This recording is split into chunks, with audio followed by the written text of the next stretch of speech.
Hello students, स्वागत है आपका हमारे यूट्यूब चैनल पॉलिटिकल वाला पर। तो स्टूडेंट्स, अगर आप पहली बार चैनल पर विजिट किए हैं तो चैनल को सब्सक्राइब करें और वहां पर बच्चे पिछली वीडियो पे जाकर विजिट करें। तो बच्चों, आज के हम क्लास में न्यायपालिका के कार्य और इससे संबंधित बहुत सारी चीजों को जानेंगे। तो बच्चों, बिना देर के वीडियो को चालू करते हैं और जानते हैं कि न्यायपालिका के कार्य क्या होते हैं। तो स्टूडेंट्स, हम समझते हैं न्यायपालिका के कार्य फंक्शंस ऑफ द जुडिशरी, जिसमें हम जानेंगे कि न्यायपालिका कौन कौन से कार्य करती है। तो बच्चे, सबसे पहला है न्याय करना, टू जज। तो बच्चों, ये न्यायपालिका का सबसे बड़ा और सबसे महत्वपूर्ण कार्य होता है न्याय करना। बच्चों, दो ग्रुप में अगर एक ग्रुप गलत करता है तो बच्चे उसको दंड देकर न्यायपालिका न्याय करती है। और इससे बच्चों सबसे बड़ा लाभ ये होता है कि समाज में एक अच्छी और बेहतर स्थिति बनी रहती है। तो बच्चे, ये हमारे न्यायपालिका का सबसे महत्वपूर्ण कार्य होता है न्याय करना। ठीक है बच्चों। सेकंड पॉइंट है बच्चे, मौलिक अधिकारों की रक्षा, प्रोटेक्ट फंडामेंटल राइट्स। तो बच्चों, आपको पता है हमारे मौलिक अधिकार हमें संविधान से मिले और ये अधिकार केवल भारत के नागरिकों को मिलते हैं, विदेशी को ये अधिकार कभी नहीं मिलते। मौलिक अधिकार केवल भारतीयों को दिए जाते हैं और संविधान द्वारा मिलते हैं। बच्चों, आपको पता ही होगा अभी हमारे भारत के नागरिकों के कितने मौलिक अधिकार है? 6 हमारे बच्चों मौलिक अधिकार है। जैसे कि बच्चों उदाहरण के लिए लेते हैं शिक्षा का अधिकार। अगर हमारे शिक्षा के अधिकार अर्थात मौलिक अधिकार का कोई भी सरकार द्वारा कानून बनाकर हनन किया जाता है तो ऐसे में बच्चे हम अपने मौलिक अधिकार की रक्षा के लिए अर्थात अपनी शिक्षा के लिए हम सीधे तौर पर सर्वोच्च न्यायालय जा सकते हैं। ऐसी स्थिति में बच्चे जब सरकार हमारे मौलिक अधिकार का हनन करती है तो हमारे मौलिक अधिकार को सीधे तौर पे कौन प्रोटेक्ट करता है? सुप्रीम कोर्ट, सर्वोच्च न्यायालय। सर्वोच्च न्यायालय हमारे मौलिक अधिकारों की रक्षा करता है। तो बच्चे, ये न्यायपालिका का दूसरा सबसे महत्वपूर्ण काम है। अगर हमारे मौलिक अधिकारों का कोई भी हनन करता है तो बच्चों उसमें तुरंत एक्शन लिया जाता है। ठीक है बच्चों। तीसरा बच्चे, कानून का निर्माण, मेकिंग लॉस। लेकिन बच्चों, इस पॉइंट को समझने से पहले हमें कुछ और चीजों के ऊपर ध्यान देना होगा। जैसे कि बच्चे आप बोर्ड पर दूसरी ओर देख पा रहे होंगे, एक बच्चों त्रिभुज बना हुआ है और इसमें ऊपर की ओर लिखा है विधायिका, जिसका अर्थ क्या है बच्चों? कानून का निर्माण। ठीक है बच्चों। और उसके बाद आप देख रहे होंगे कार्यपालिका। कार्यपालिका काम क्या है बच्चों? कानून को लागू करना। और बच्चों तीसरा है न्यायपालिका। और बच्चों न्यायपालिका काम क्या है बच्चों? न्याय करना। ये 3 चीज होती है बच्चों जिससे हमारे देश का शासन चलता है। पहले नंबर पे विधायिका, जिसका काम होता है कानून बनाना। दूसरे नंबर पे बच्चे कार्यपालिका, जिसका काम होता है कानून को लागू करना। और बच्चे तीसरे पे है बच्चे आपकी न्यायपालिका, जिसका काम होता है बच्चे न्याय करना। और बच्चे ये सबसे अधिक महत्वपूर्ण चीज है हमारे लिए जानना। जब तक हम ये नहीं समझेंगे बच्चे में ये समझ में नहीं आएगा। देखो, हम पढ़ क्या रहे? न्यायपालिका के कार्य, मतलब न्यायपालिका का काम है कानून का निर्माण करना। लेकिन यहां पर देखो बच्चों क्या लिखा है, विधायिका काम क्या होता है? कानून का निर्माण करना। तो क्या न्यायपालिका और विधायिका ये दोनों ही कानून का निर्माण करती है? इसको बच्चों आराम से समझते हैं डिटेल में। बच्चों देखो, विधायिका ने कोई कानून बनाया। मान लो विधायिका मतलब संसद के अंदर कोई कानून बना। अब बच्चों वो कानून को वेरीफाई करने के लिए बच्चों न्यायपालिका के पास भेजा जाएगा।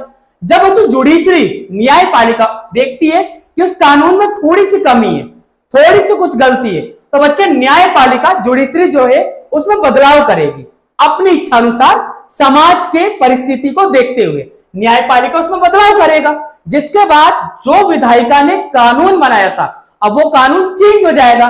तो बच्चे चेंज करके एक नया रूप देना, ये बच्चे किसका काम होता है? आपका न्यायपालिका का। और इस तरीके से कानून एक नया रूप ले लेता है। असल में बच्चों कानून का निर्माण तो विधायिका ने किया, लेकिन उसको एक सही दिशा दिखाकर और समाज में लागू करना, उसमें थोड़े बहुत समाज को देखते हुए चेंज करना, ये काम न्यायपालिका ने किया। तो न्यायपालिका ने उस कानून को एक नया रूप दे दिया। तो इसीलिए न्यायपालिका का जो मेन काम होता है वो कानून का निर्माण करना होता है। ठीक है बच्चों। अब बच्चों चौथा है कानून की व्याख्या करना। बच्चों न्यायपालिका मुख्य तौर पर कानून की व्याख्या भी करता है। जैसे कि बच्चे विधायिका ने कानून को बनाया, उसके बाद वो वेरीफाई होने के लिए न्यायपालिका के पास जाता है। न्यायपालिका उस कानून को एक्सप्लेन करता है, व्याख्या करता है और लोगों को बताता है कि इस कानून के क्या क्या लाभ है।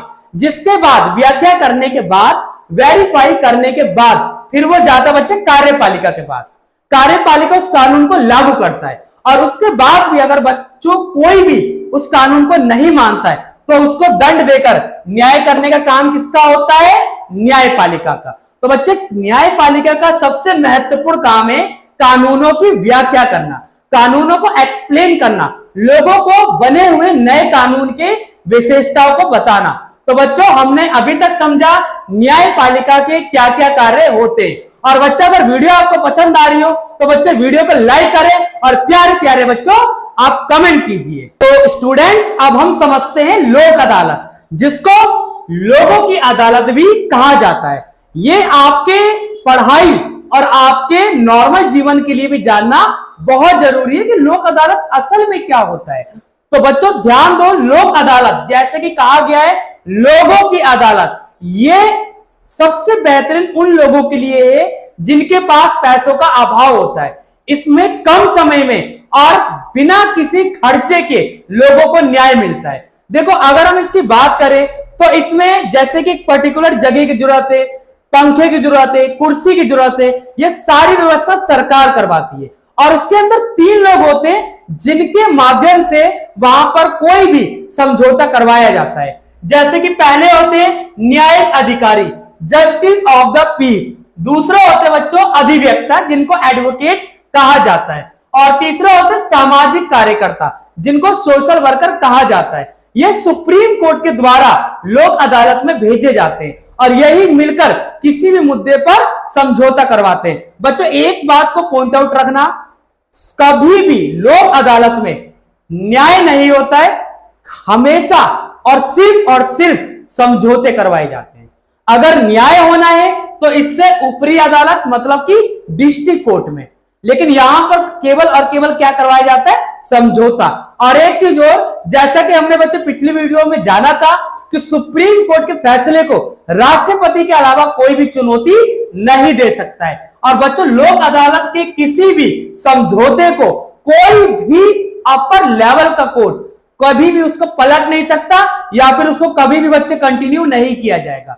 जो फैसला एक बार लोक अदालत में दे दिया गया, जो समझौता एक बार लोक अदालत में दे दिया गया, कभी भी बच्चों फाइल दोबारा डिस्कस नहीं होती है, वो ऑलवेज के लिए क्लोज हो जाती है।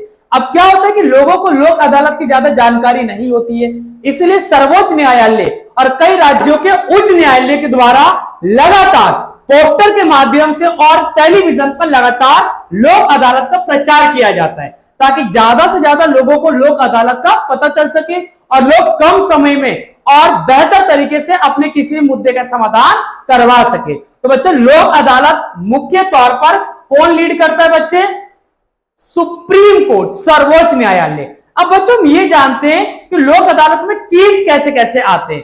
तो बच्चे सबसे पहले अगर हम मुकदमों की बात करें तो बैंक वसूली। बच्चों मान लीजिए आप किसी भी चीज का लोन लेते हैं और आपको लगातार बैंक के द्वारा परेशान किया जा रहा है, या कोई भी ऐसी गतिविधि होती है जो इलीगल होती है और बैंक द्वारा की जाती है, तो बच्चे ऐसे आप किसी भी समस्या में लोक अदालत में जा सकते हैं और वहां पर किसी भी मुद्दे को लेकर बच्चे आप इनके ऊपर क्लेम कर सकते हैं। ठीक है बच्चों। दूसरा बच्चों पति पत्नी में आपसी विवाद। बच्चों किसी भी कारण से पति और पत्नी में लड़ाई हो जाती है, या फिर मान लीजिए पत्नी किसी भी कारण से पति के साथ नहीं रहना चाहती है या पति किसी कारण से पत्नी के साथ नहीं रहना चाहता है, तो ऐसी स्थिति में बच्चों इनके केस में कहां जाएंगे? लोक अदालत में। लोक अदालत में ऐसा नहीं कि इनको तुरंत अलग कर दिया जाएगा, ऐसा नहीं होता है बच्चों। लोक अदालत संपूर्ण प्रयास करता है कि हम समझौता करवाएं। यहां पर लगभग पूरा चांस यही होता है कि किसी मुद्दे पर समझौता करवाया जाए। और बच्चे अगर समझौता नहीं हो पाता है तो लोक अदालत इसको ऊपरी जो आपकी कोर्ट होते हैं, डिस्ट्रिक्ट कोर्ट, वहां ट्रांसफर कर देता है। ठीक है बच्चों। लेकिन ये कभी बच्चों फैसला नहीं करवाता, सिर्फ क्या करवाता है? समझौता। बच्चे अगला है मकान मालिक व किराएदार के बीच विवाद। बच्चों मान लीजिए एक व्यक्ति है जो मकान मालिक है और दूसरे व्यक्ति किराएदार है। मकान मालिक ने बच्चे अचानक ही किराया बढ़ा दिया तो किराएदार परेशान होगा। तो ऐसा बच्चों अगर कोई केस है तो वो डायरेक्टली बच्चे आपका लोक अदालत में जाता है। ठीक है बच्चों, या मान लीजिए जो मकान मालिक है वो बच्चे शाकाहारी है, लेकिन बच्चों जो किराएदार आया है वो मांसाहारी है, वो मांस पकाता है। तो बच्चे ऐसी स्थिति में जो मकान मालिक है वो किराएदार के ऊपर बच्चे केस कर सकता है, और बच्चे ऐसा केस में कहां पर जाता है? डायरेक्ट लोक अदालत में। ठीक है बच्चों, तो मकान मालिक और किराएदार के बीच किसी भी मुद्दे को लेकर अगर विवाद होता है तो ऐसे में डायरेक्ट बच्चे ये लोक अदालत में जा सकते हैं। ठीक है बच्चे, बस शर्त ये है कि ऐसा ना हो कि मकान मालिक ने किराएदार का मर्डर कर दिया और किराएदार ने मकान मालिक का, क्योंकि बच्चे मर्डर के केस कभी नहीं जाते, छोटा मोटा कोई विवाद होता है तो उसका सॉल्यूशन यहां मिल जाता है। तीसरा बच्चे, सामान्य सड़क दुर्घटना। अगर बच्चों मान लीजिए दो वर्ग हैं, एक व्यक्ति अर्थात एक वर्ग दूसरे से टकरा गया, जिसके कारण दोनों में से किसी एक व्यक्ति या दोनों ही व्यक्ति को आपस में हल्की फुल्की चोट आ गई, तो बच्चे ऐसे में जो केस है वो कहां जाएगा? लोक अदालत में। लेकिन मान लीजिए एक वर्ग को बहुत ज्यादा चोट लग गई और बच्चों वो वहीं पर ही दम तोड़ गया कुछ समय बाद, तो बच्चे ऐसे में तो मर्डर केस बन गया, और मर्डर केस बच्चों कभी भी लोक अदालत में नहीं जाते। तो बच्चे अगर सड़क दुर्घटना छोटी मोटी हो तो ऐसे में तो वो केस जाएगा बच्चे सीधे लोक अदालत में, लेकिन अगर वो केस बहुत बड़ा मर्डर उसमें हो गया तो ये केस कभी भी लोक अदालत में नहीं जाएगा। और बच्चे आखिरी, महिला को ससुराल द्वारा दहेज के लिए प्रताड़ित करना। बच्चों मान लीजिए कोई भी महिला को दहेज के लिए ससुराल में उसके पति, सास या ससुर द्वारा परेशान किया जा रहा है किसी भी मानसिक या शारीरिक तौर पर, तो बच्चे ऐसे में महिला अपने बचाव के लिए लोक अदालत जा सकती है। ऐसे बच्चे महिला का बिल्कुल कोई खर्चा नहीं आएगा और वह लोक अदालत में अपने किसी भी मुद्दे के लिए बच्चे लड़ाई लड़ सकती है, और ये बच्चे पूरी तरीके से निःशुल्क होता है। और बच्चों अगर आपको वीडियो पसंद आ रही हो तो वीडियो को लाइक करें और ढेर सारे कमेंट करें। ठीक है बच्चों, तो अभी तक हमने जाना कि लोक अदालत में कैसे कैसे केस आते हैं, इसके अलावा और भी बच्चों कई सारे केस आते हैं जो हमारे लोक अदालत के अधीन होते हैं। ठीक है बच्चों, तो अभी तक हमने इसके बारे में संपूर्ण चीजों को जाना। तो बच्चों वीडियो आपको कैसी लगी? अगर वीडियो बच्चों आपको पसंद आई हो तो लाइक, कमेंट, शेयर करें और बच्चों फैला दो पूरे भारत में। और बच्चों इसी के साथ मिलते हैं न्यायपालिका जुडिशरी सिस्टम के अगले पार्ट में। और बच्चों इसी के साथ एक महत्वपूर्ण आपको जानकारी देनी थी बच्चों, इस हमारा एक और YouTube चैनल है जिसका नाम है बच्चों इकोनॉमिक्स वाला, जहां पर बच्चों आपको इकोनॉमिक्स, अर्थशास्त्र से संबंधित प्रत्येक और संपूर्ण सटीक जानकारी दी जाती है। वहां पर बच्चे अगर आप पढ़ते हैं तो आपको 1% भी कोई समस्या